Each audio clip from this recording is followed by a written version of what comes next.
Hello Toyota race car fans. So this is my very first Tamiya 1/64 scale model.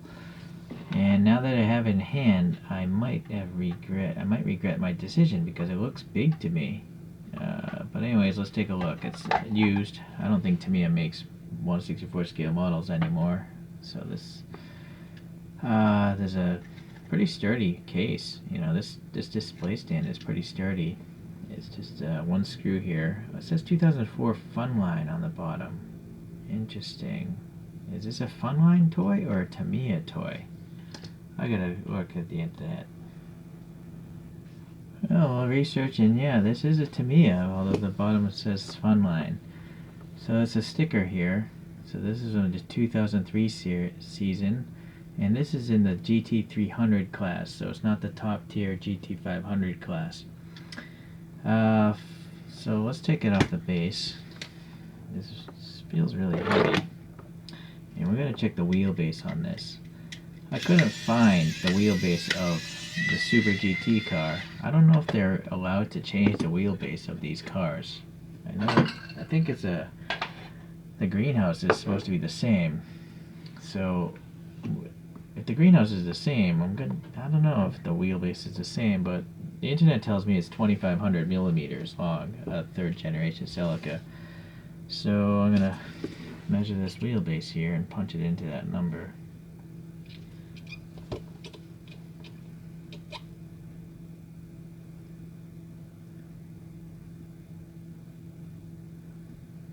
I would say that's roughly center to center, 46. Yeah, this is 154 scale. It's not remotely close to 164 scale. So this makes no sense at all. Tamiya as a company, their principal business is making model kits, scale model kits. I know this because I've built almost the entire catalog of stuff that they had when I was a kid. That would include all cars, boats, planes, motorcycles, and all their Tamiya kits are fantastic. So I just kind of assumed this would be 1/64 scale. But I'm also now thinking, well, look at this. The bottom says Muscle Machines and Funline. So that's a whole different story. Why would Tamiya make... I don't even understand why Tamiya would repackage this thing. Muscle Machines is a toy company. They're not a scale model company. So it's really strange to me that Tamiya would rebrand, you know, this model with their name on it, when again their core business is making scale models, accurate scale model kits. Alright, well, now we're at the bottom here. You can see it's a metal base. It's screwed together, and that's why it's so heavy. The whole thing is metal. The tampo prints, it looks like, are all over it. I don't see any decals or anything like that, so that's a good plus. Let's look at these photos here. Compare there.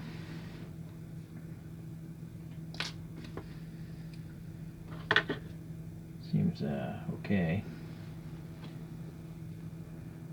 I have no idea what this Sigma Tech company does, this sponsorship. Couldn't find any images of the rear view. I think Dureza is a type of tire. Okay. So that's one nice thing. You know, it's got a bunch of tampo prints, but I also think this thing was held down by rubber bands at some point in time. Yeah, I can see right here and here 2 stripes, and then it's also a stripe on the door.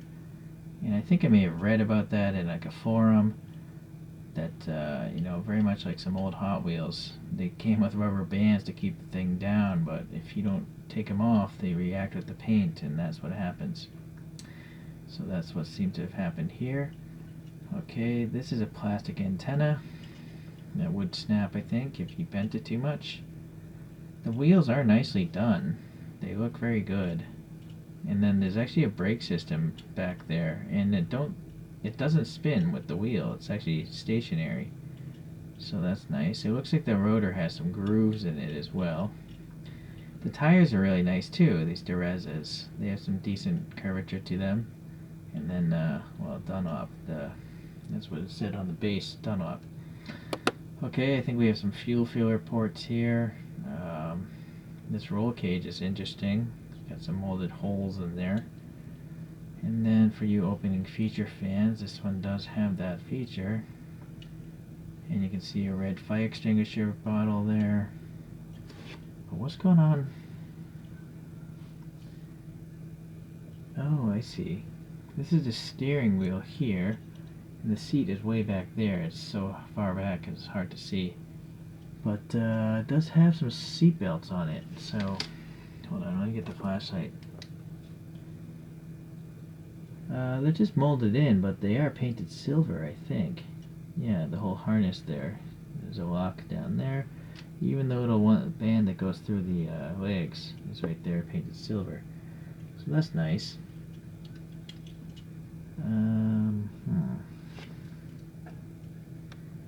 Nothing in the instrument gauges. It's just black there. The steering wheel has like those little buttons and stuff though on it. So kind of Formula 1 style. Okay. Yeah. Oddly, the rear panel gap isn't that bad. It's not so great here, but that's the way it has to be to clear the paint from scratching. The mirrors here are separate pieces, I think, but there's no indication of them being shiny or reflective. Okay, to go into the front end, this red paint here, these canards are part of the casting as well as the chin spoiler, so they're kind of thick.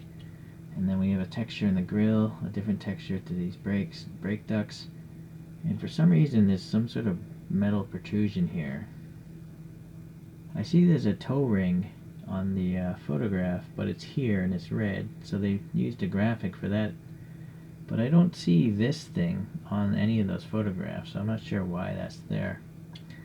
The headlights are just painted on, you know, black and silver surface. It oddly doesn't bother me so much when you look at the photographs, though. A nice Toyota badge here. Decent enough ribbing here for the vents. No black paint, though, and a little extra white paint got there. But here, there's, I don't know if that's actually going in. No, that's a flat surface, but there's a little black paint in there, so it looks like a vent. There's a raised painted black wiper blade, and then the Sigmatech banner here is printed on. It's not a decal. Alright, this side, yeah, alright. Wheels and tires look good. I think that is, I wonder if that's the exhaust tip or a turbo dump or something. Alright. Well, let's open this side, this door, if it opens.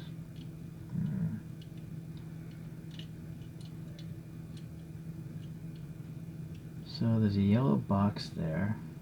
There's a red tube. I think this might bring in like fresh air or something to the cabin, but it just terminates right here. It's weird. And not much else to see, really.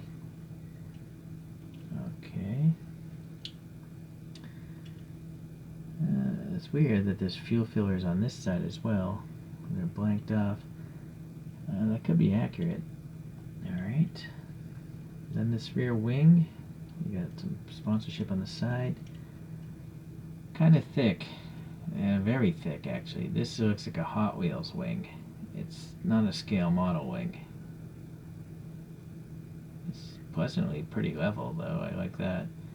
And then even though there's red all over back here, the rear taillights are painted a different red.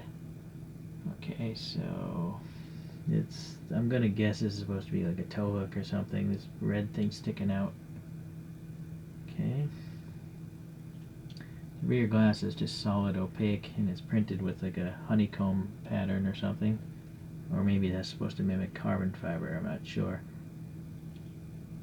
Alright. Yeah, alright. It's not bad, it's just that it's not 164. When you look up this thing and you find images, it's supposed to be like a Tamiya SuperGT collector's series, and its list is 164, so, which I find very misleading. Right, 150 something is not close to 164. Feels like 163, 165. That's okay, I think.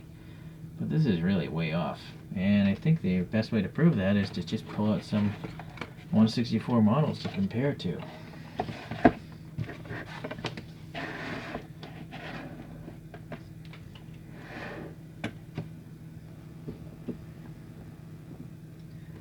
Alright, so I have some Super GT cars from Kyosho. Here's a Lexus SC430. Here's a GTR 34. And here's a NSX. I mean, so this NSX has a really long body kit on it. Look at the size differences here. I mean, there's no way a Celica is bigger than an NSX in the real world. I highly doubt it would be bigger than a GTR, right? I mean, a Celica is like a four-cylinder, sporty front-wheel drive car. So I just don't see it, being the same size as rear-wheel drive sports cars, or in the case of its GTR, all-wheel drive.